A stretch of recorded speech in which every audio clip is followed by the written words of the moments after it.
Good evening, dandies. Welcome to Undetermined, the podcast. If you want me, I'll be everything you need. So it looks like we ran into a little issue with with Susan. Time zones. Oh, Susan was to be on the call as well. Yeah, she was.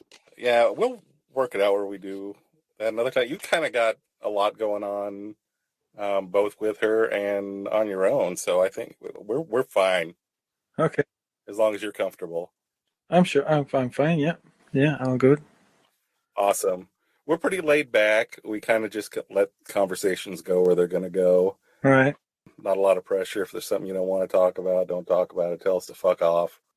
I just love to hear an American say "fuck off." There's something very, I don't know. It's as if the phrase was meant for that accent or something. You don't hear Americans say it that often. It's not a common. I love that phrase. Actually, that is a really nice segue into I fucking love Fuck Off World. Oh yeah, Like that is a song that got me through the holidays this year. absolutely. Yeah, that's been one of my favorite tracks as well.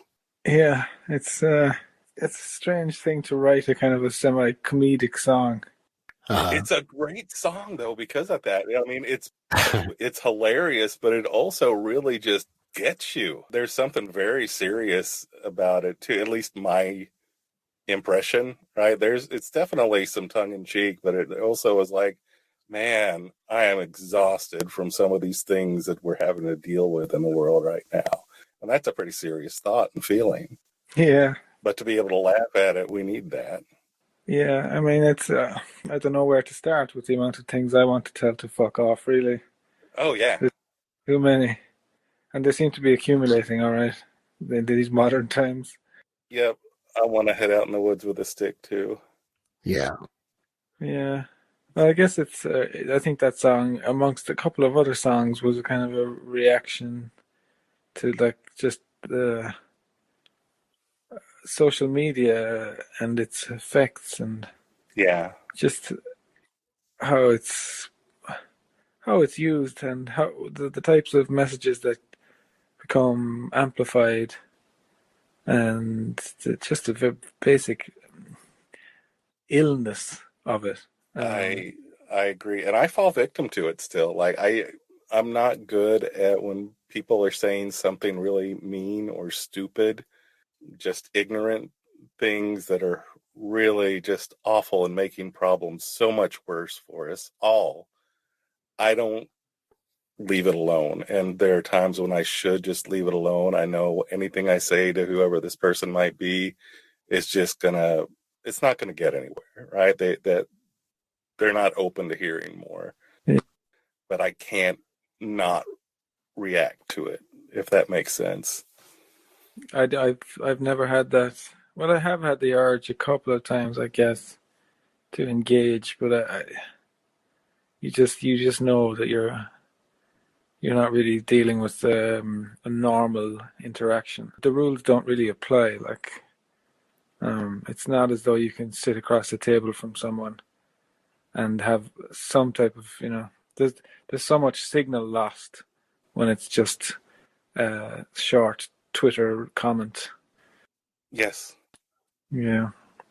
It's also so difficult. I mean, I think I've got some of my feeds down to where I've gotten rid of a lot of people I don't want to hear from or talk to. I mean, that's got to be harder as a public figure, obviously. But, the thing is, you have to just spend so much time cultivating it, too, and it becomes this monstrous time suck. It's just chewing up so much time of your day. I don't know. Like, most of my time online is spent playing online chess. Yeah. Just addicted to speed chess. And Oh, yeah. even that can be frustrating as well. Some assholes get on there and start putting little comments in the chat. Like, when you make a bad move, they write "lol" in the chat, and it's like, "Fuck you."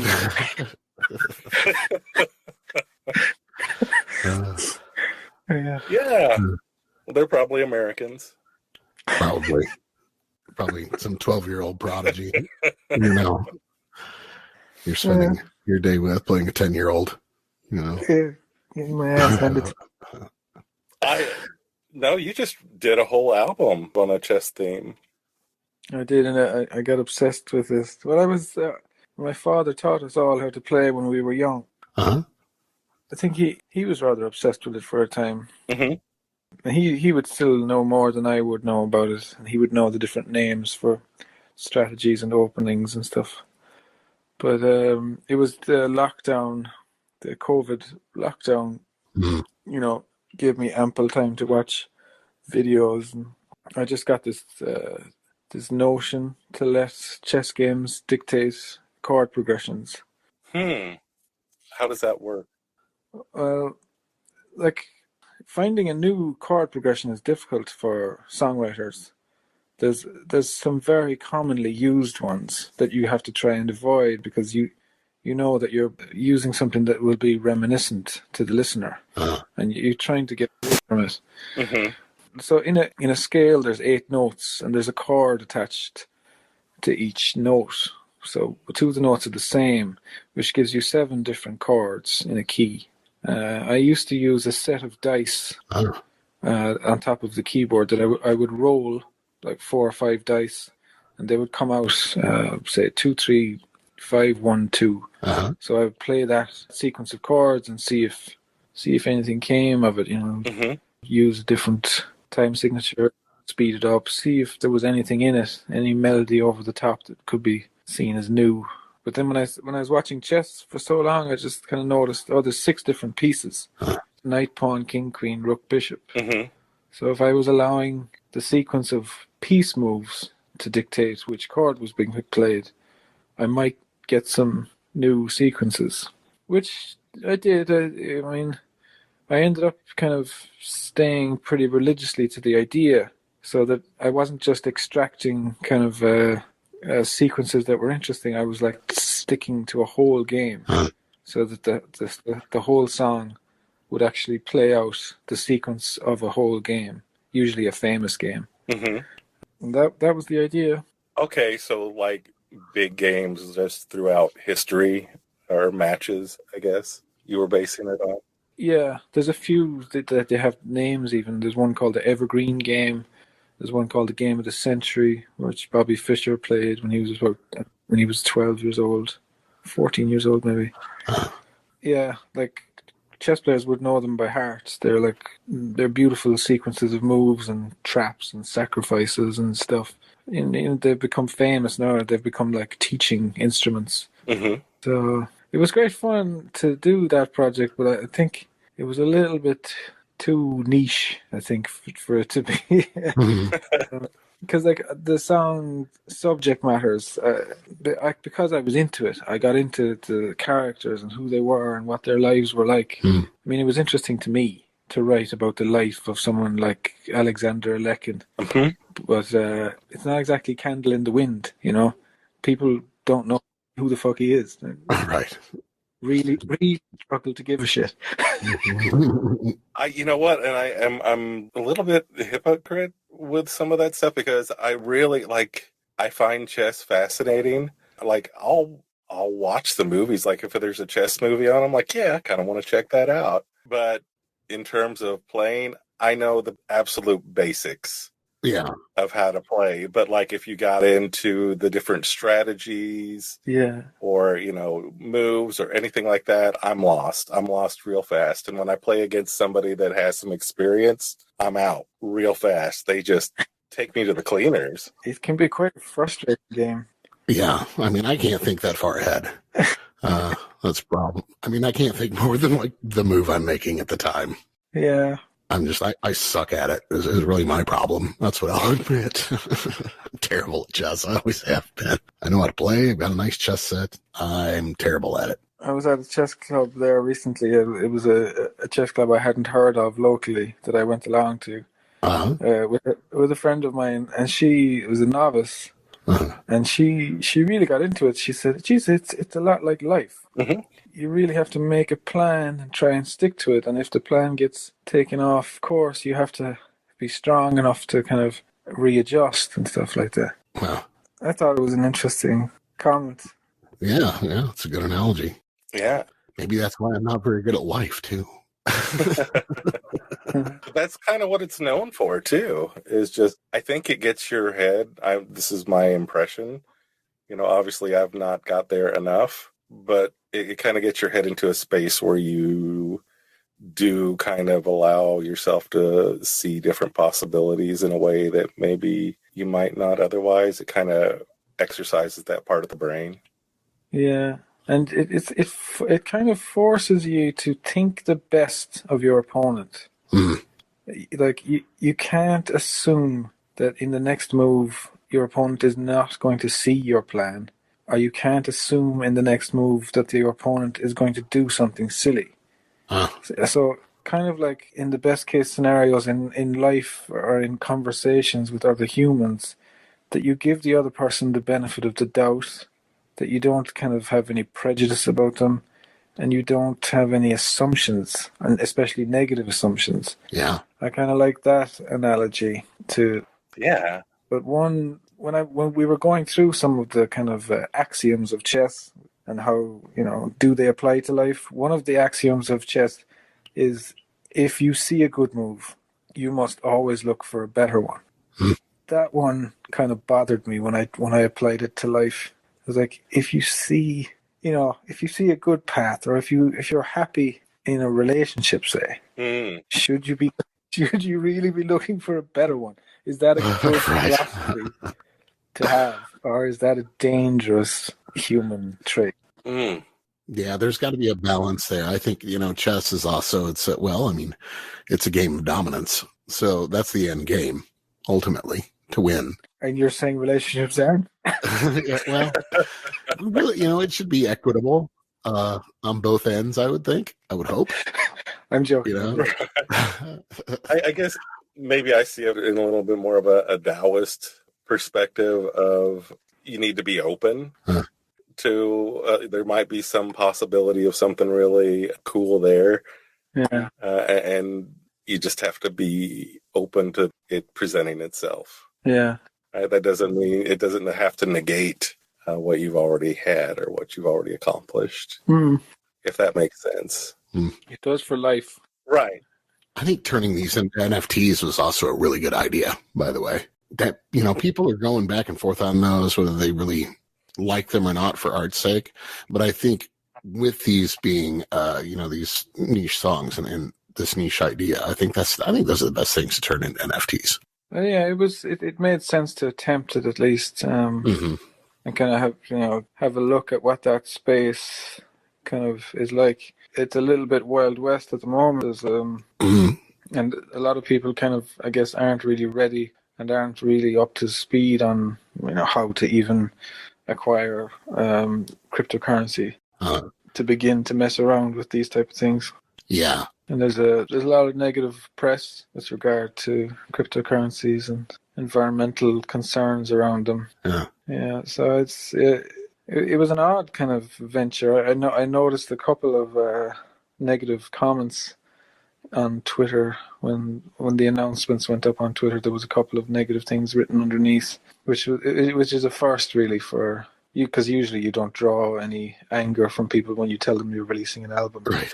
Nobody kind of, will you just fuck off, Not again.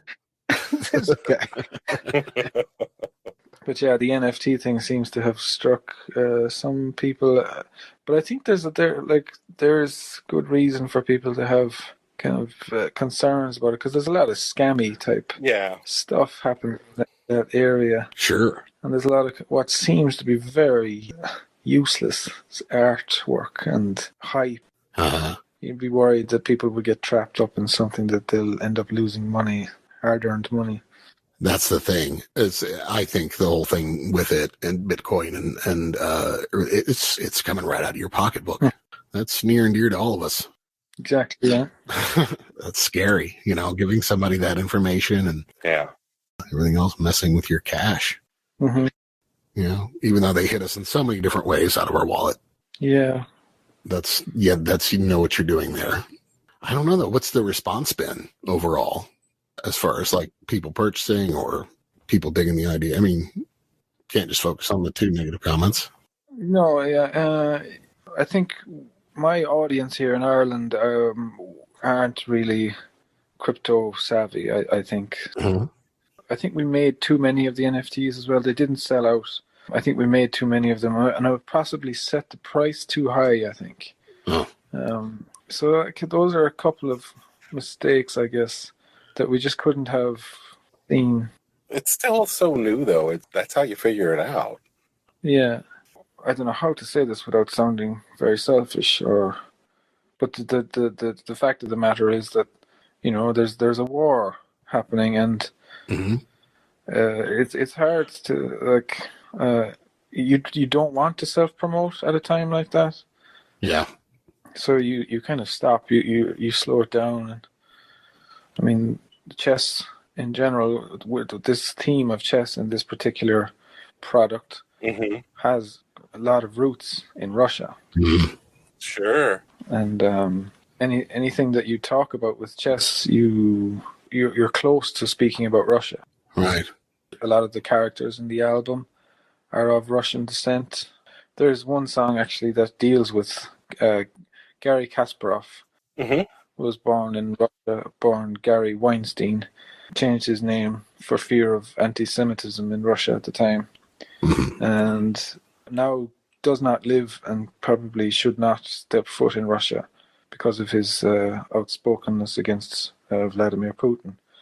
So one of the songs is actually about that, which is, I guess, oddly timed for what happened recently. Which song is that? It's called "I Do Not Run," and it's based on a game by Kasparov when he was also a young player, and it's just to give it's written from his point of view, speaking to Putin. Yeah, we have to be careful with that. I think, especially we were having issues here in the United States with people doing things like going to liquor stores, dumping out all the Stoli vodka, Right. And they were like, we have a Russian name as a product, and that's the only thing Russian about us anymore. They're like, all that vodka is made here in the United States. It's just easier to do it that way. We don't have any ties to Russia whatsoever, except for the name of the guy who invented the recipe, pretty much. We're seeing friends with bands who collaborate with others, in Russia, and it's like they're musicians, man. They're not, Right. What was it? Oh, they were going to rebrand vodka or something like that. It was basically another version of Freedom Fries. Yeah. And which I thought was ridiculous. Right. Freedom Fries. I don't know if you remember that or if that made it over there. I do remember that, yeah. Ridiculous. Yeah. I think I read somewhere as well that various theaters are like changing their roster from playing Tchaikovsky's music. Mm. Which is, it just seems like this odd modern day posture. Yeah. How long has he been dead? Exactly, yeah. I guarantee you Tchaikovsky had nothing to do with this. Yeah. Right. He probably wouldn't be a big Putin fan either. Probably not. No. But then when I read that on whatever, I think it was Twitter, I read that on, I was like, look at this fucking shit. This is just designed to make me angry, to make someone else angry, and to have us both get angry about it. Mm-hmm. And, waste our time. I don't know. It's a kind of a vicious circle of stuff. Oh, it is. The stuff that gets amplified is bad for your health. Yeah. And then I get angry about recognizing that somebody's trying to make me angry. So it just gets kind of meta almost. Yeah. Like, what am I angry about here? I'm angry about the thing, but I'm angry about them doing the thing that made me get mad about the thing. Yeah. Anger all the way down. Yeah. It's a fun podcast, isn't it? Nothing gloomy about this shit at all. It's my MO. No, I hear you though. Absolutely. It just becomes a cycle. It's rough. So you do have some things going on in your life that are worth being pretty excited and happy about, Well, yeah. if I'm not mistaken. I don't know if that's something that you're wanting to talk about or not, that you are a dad recently. Recently, little Oscar is 7 weeks old. Oh, wow. Congratulations, man. Yeah. Thank you. Yeah, it's funny. I never really spoke about anything to do with family or relationships publicly, Uh, but it seems easier to speak about, having a kid. Yeah. You just don't know. Well, first of all, I don't really have much to say except he's very cute and I can't sleep. But Yep. that's pretty much what life is. Just trying to sleep, but then he wakes up, you wake up, and you look at him and you think that he's cute. That seems to be the cycle. yeah. The cycle. No, we have both been through that. Oh, yeah. Ours, fortunately, it's more of a problem getting them to get up now. Right. Are they teenagers now? Or? Oh, yeah. Yeah. I've got one who's 24. Right. Yeah, we started young. I got another one that's 13. Yeah, mine's 12. Right. But yeah, at that age, wow, that's great though. I do miss babies. When your children were small babies, like new to the world and new to your world, Yeah. did you come to the realization that you would murder everybody in the vicinity in order to maintain the safety of this young animal? Yes. Sure. Yeah. Yeah, it's a strange one, I find. It's kind of a frightening aspect of nature, I think. Yeah. Like, yeah, it wouldn't even be like there would be no deliberation. Like if and that's really just true of anybody that I care about, but especially, yeah, when it's your own blood. Oh yeah. Yeah. I mean, no wonder shit goes wrong when people are thinking this way. But I also, and not to shit on being a parent or having kids or on kids, but I also remember that period just being so exhausted that I questioned my sanity at times. Oh yeah. Like, the nights where they just would not sleep and I wanted to sleep more than anything in the world. And recognizing, I remember one night just having it click in my head, oh, I get shaken baby now. Yeah. Right? And not that I would ever do it, but I understood how it could happen. Yeah. I mean, the thing is torturing you in a sense. It is. And you just want it to stop. What is that? The disarming tenderness. I think they refer to it in psychology. That's the thing, though. And they're so damn cute, and Yeah. And we tried to take this podcast into a light-hearted place, but all of a sudden, we're killing baby. It's on me. It's on me. Mine is still alive. I did not shake him. Just putting that out there. Right. He's actually pretty well adjusted. That's good. So, that's good. Yeah. Nah, don't sweat it.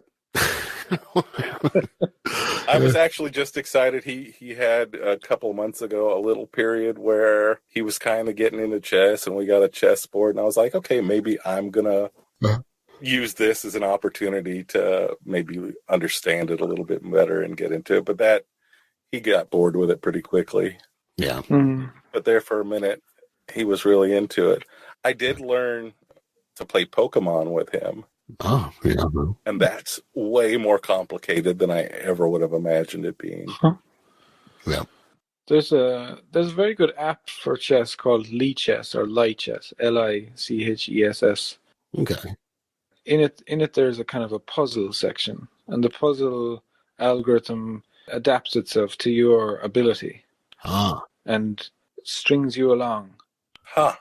It gives you a scenario and it says, what is the best move for black to make in this position? Huh. And you make a couple of, you look at it. Some of them are very easy, and they obviously will start you with the easier ones. and it's a very good tool for teaching. You know, Huh. just in case if you want to pique your son's interest again. Yeah. Well, I might do it for myself. Who knows? Yeah, it sounds like a good deal. At least you could learn something a lot better than busting candy. So those other big time waster apps. At least you'd be learning something. Yeah. But now you were a stonemason too for a while. Are you still doing any stonemasonry or anything? Well, I was renovating a house recently, so I was doing some block laying and various other construction stuff. Uh-huh. Yeah, I don't do as much of it as I used to do, Uh-huh. but I liked it and I miss it at times. I don't miss it on days like today. Here in Ireland, it's stormy and wet, Yeah. and it was a miserable job to have in this weather. Yeah. But in the summer times, it was quite nice. I actually, not the same, have a crew outside my house right now putting up a privacy fence, I guess. And I'm super glad that I'm not with them. Yeah. Is it raining? Oh yeah, it's covered in snow and 3 below today or something like that. I don't think it's that cold. It's not here. It's chilly out there, though. Or was that last night? Yeah. But it's all squishy and half melted snow and cold. Yeah, we've seen a lot of snow this year. I'm ready to get out of here. I don't like it. I want to move. I really do. I mean, that's a lot of puzzle work. It's a lot of math. Are you a math-minded person, would you say? To a degree, I guess. Mm. Not hugely. I didn't go to college or anything like that. I pursued music at the age of 18. Mm-hmm. So I guess my maths kind of went to the wayside at that stage. The only time I think I used it since was like probability functions for Texas Hold'em playing. I think that was the only time I've used. And some with regard to construction stuff, you would use Pythagoras theorem every now and again. Right. To square off a corner. Mm. No, my father's taught maths as his job. Oh. And he was like, he used to give us maths-based puzzles when we were kids. So he did get us interested in it. Mm-hmm. And he was big into changing how maths is taught. He really despises how maths is taught to children. Mm. He thinks it's kind of bland and kind of functionless, and the children aren't allowed to gather a passion for it because of the way that it's drilled into them. I absolutely agree with him. I never enjoyed math classes. There was just nothing that kind of fed my brain that it has to be interesting to me on some level. Like I did better if you had like a math problem that was in the form of a story. Exactly. Like if you're going on a train, okay, well then I can engage with that. Yeah. But if it's just a straight out use this formula, I'm lost. Yeah. I had a professor in college that I struggled. I had to take a math class a couple of times. And then I finally had this guy, and he would be like, what was your answer? And I'd be like, well, I got this, but I didn't work it out the way you were showing us to. And he's like, were you right? Yeah. He's like, good enough.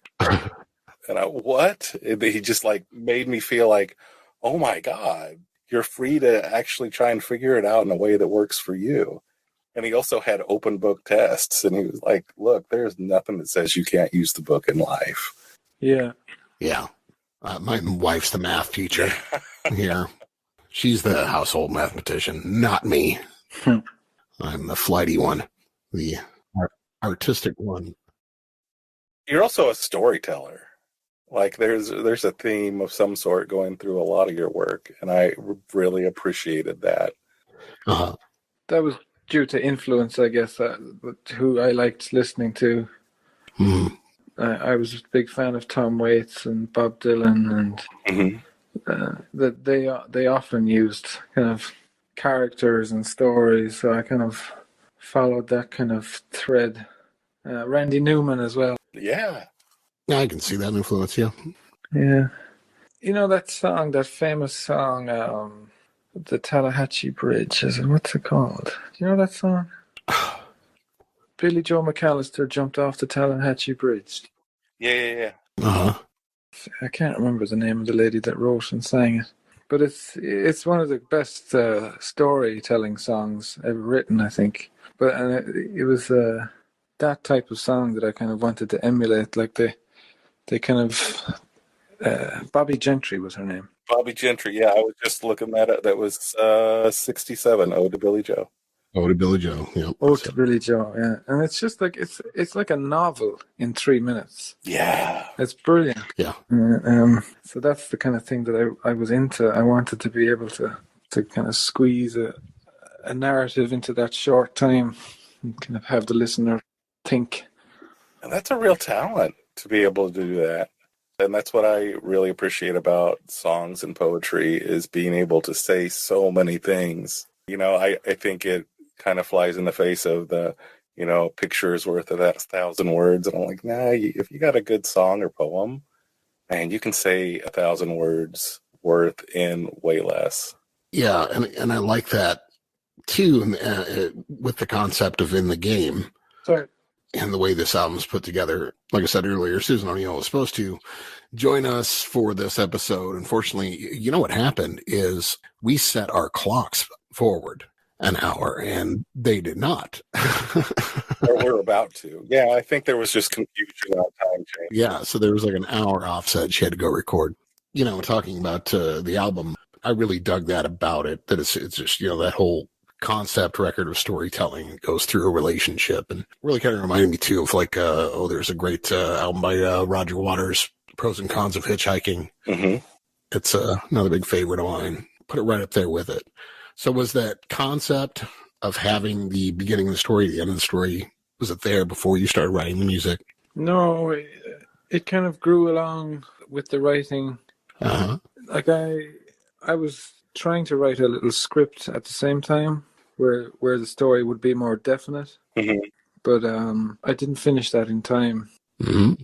So in a way, the kind of the story of the couple in that album is it's a bit loose. You know, you can hear that they are together and that they're fighting, that there's an element of success and fame involved in Susan's character. And you can hear that they kind of drift apart, I guess. Yeah. It was definitely fun to allow the two voices stay true to two characters. Mm-hmm. I kind of tend to find it easier to write two stories. It just kind of gives me something to hook into rather than having like to write 12 standalone songs, especially in the duet format. Uh-huh. You know, you'd have to find 12 separate themes with two voices, male and female, perhaps some that don't deal with relationships at all. So I thought I'll just kind of veer into it, let them be in a relationship and let them, you know, let the whole album be the arc of that relationship. Mm-hmm.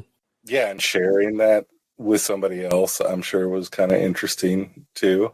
Did it take some twists and turns with Susan coming on board that you maybe wouldn't have expected? Yeah, because of the lockdowns and stuff like that, we found it hard to, you know, we couldn't be in each other's company. At the time, Ireland had a travel ban, a kind of a 2-kilometer radius. Yeah. And Susan and I were about a half an hour's drive apart, so we couldn't get past the various checkpoints and stuff like that. Huh.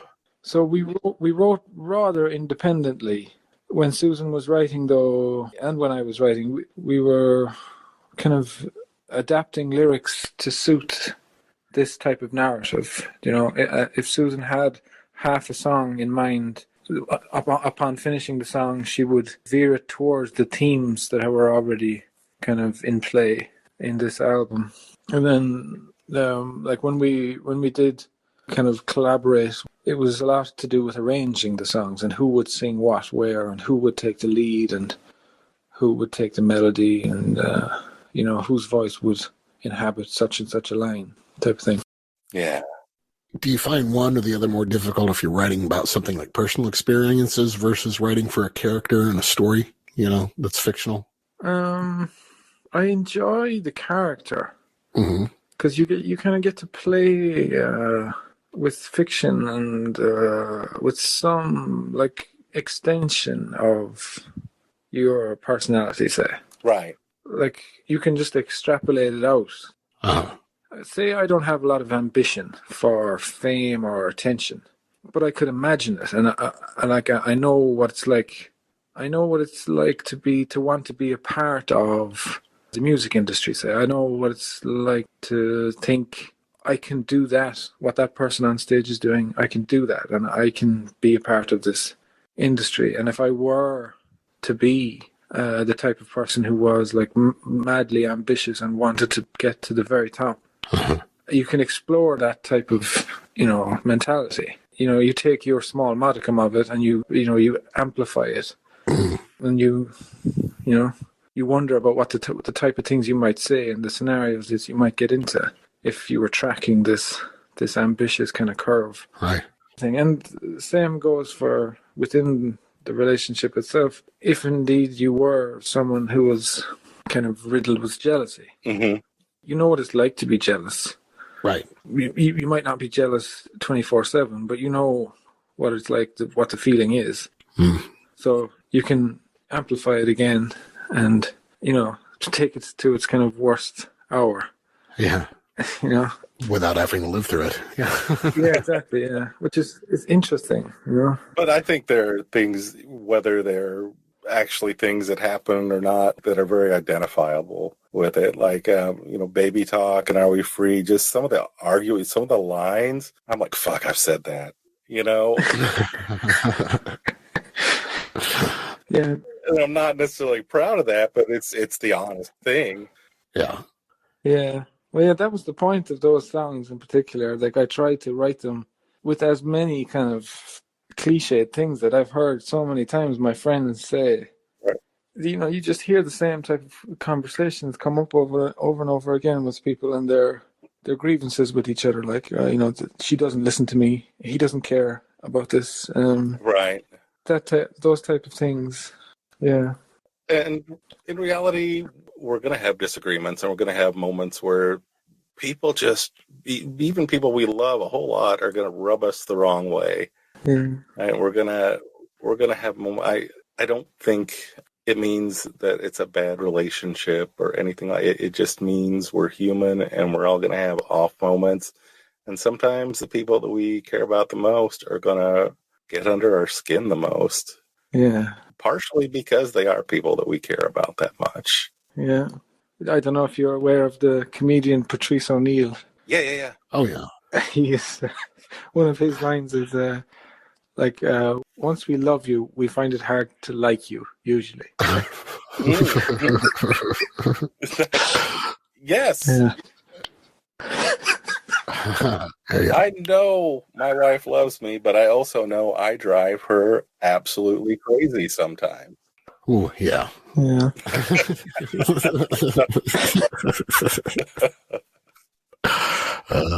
But she is always a saint to me. I have never rubbed the wrong way by her. No.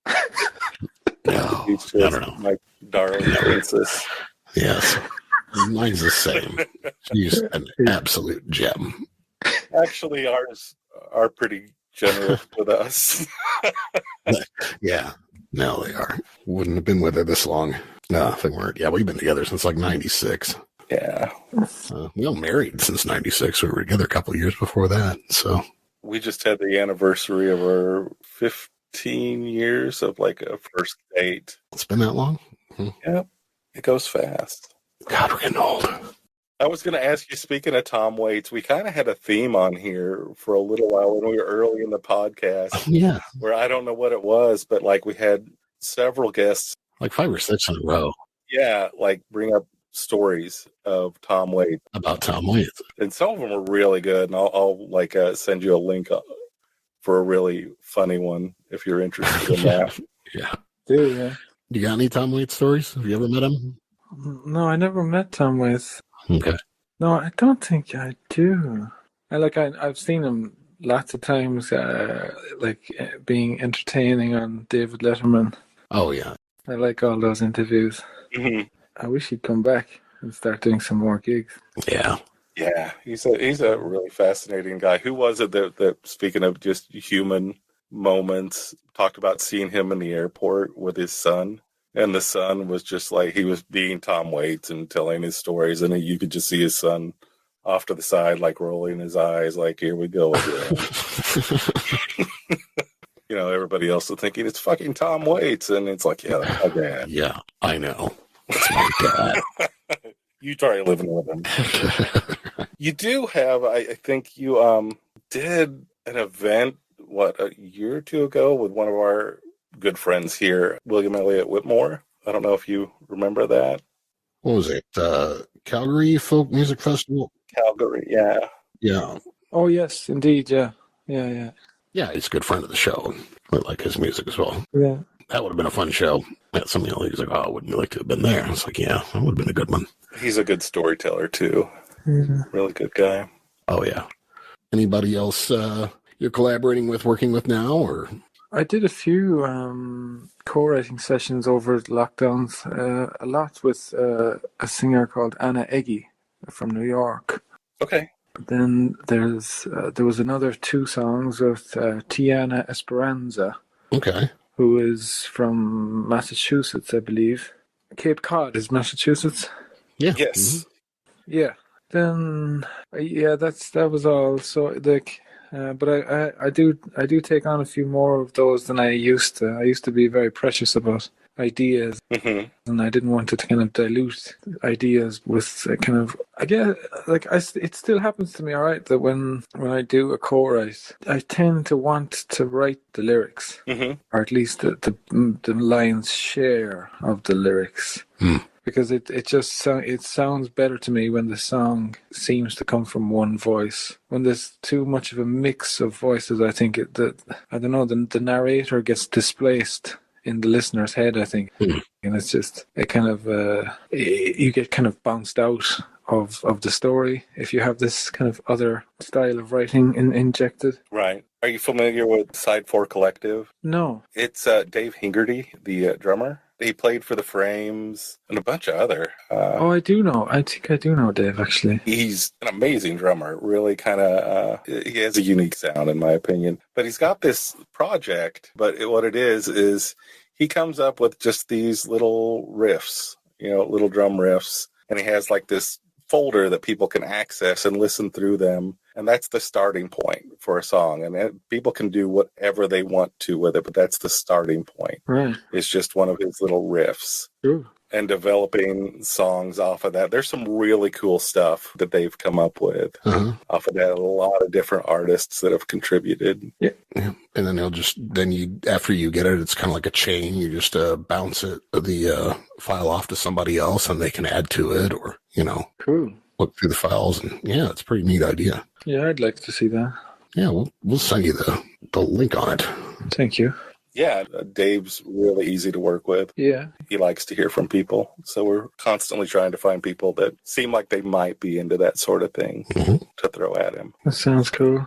Yeah. It's often the tempo when it comes to songwriting. Any given songwriter sits down at a piano or a guitar with the mission of writing something fresh from their point of view, at least. But I've found, and I've seen it with a lot of other writers too, that you seem to have a resting tempo about you, about your general personality, that you find hard to stray from. So you sit down at the piano and you start messing around with chords. Now the chords progressions might be different, but you're sitting at about, for me, I think it's around 70 BPM. That's my kind of go-to tempo. And I need to jerk myself out of it. Right? So I would set the metronome to 100 and have it play so that I'm forced to get out of my comfort zone. So something like that where Dave already has a beat which comes from his personality is a good kind of tool for people like me to use who want to stray from their own kind of resting BPM standard. Yeah, absolutely. But yeah, he's like, it's, every time we get a bounce back, it's like opening a present. I have no idea what it's going to be, what's in there. Right. That's cool. Yeah. And he's got all sorts of different ideas that he just never would have seen it going. Right. Or people that just come at the same riff in totally different ways and kind of how interesting that is. Yeah. That is a great thing about music, all right? That it can be completely different and the same. Well, you're pretty good about changing up kind of the feel, I think, with your music and having something that doesn't make me think of the last thing necessarily. Well, I don't know if that's deliberately or if that's... yeah, well, it would be. You would make an effort to do it, all right? I mean, I'm glad that you say it, because that is a part of it, all right? That you try to make each song kind of distinct from the last and, interesting. Yeah. But it's not always easy when you're dealing with your own personal washing machine of thoughts. That kind of Right. tend towards misery and just fucking hopeless stories. Yeah. That doesn't mean that they're not interesting or that we can't feel them or identify with them. And sometimes even a hopeless story or what seems like one can still leave someone walking away from it kind of feeling better. Yeah, I agree with you. I like listening to Leonard Cohen. Yeah. It makes me, I don't know. Yeah. You don't feel so alone. Huh? That said, my kid does not care for I Own You, Right. which is one of my favorite songs. I just absolutely love that song. He's like, that song's scary, Dad. Yeah, okay, I can see that. But it's a good tune. Well, Scary's good. Yeah, it made an impression. Yeah. Any other artists that are turning you on lately? Any new stuff out that you're digging? I don't listen to a huge amount of music. Uh-huh. The last artist I kind of really got into was Kendrick Lamar. Okay. I like his storytelling. Yeah. He has an album called The Good Kid, Mad City, which is a kind of a snapshot of the day in the life of people living in Compton in Los Angeles. Mm-hmm. It's just brilliantly done, brilliantly interwoven with kind of audio pieces in between the songs. And he's got a great way of telling a story. And he is scary. Yeah. Some of those songs are scary Yeah. because there's no way for you to insert fiction into them. Yeah. At certain times, it's like this is lived experience, and it's scary, Yeah. which makes it brilliant art, a brilliant storytelling. Mm-hmm. Did you catch our American football Super Bowl halftime show this year? I did. I enjoyed it. Yeah, I did too. I thought it was great. Yeah. Yeah, you have to love Snoop. Oh yeah, yeah. You have to love him.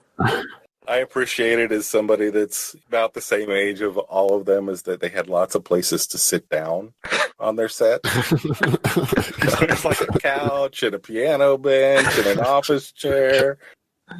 I appreciate this. Yeah. I was very happy for those guys, though.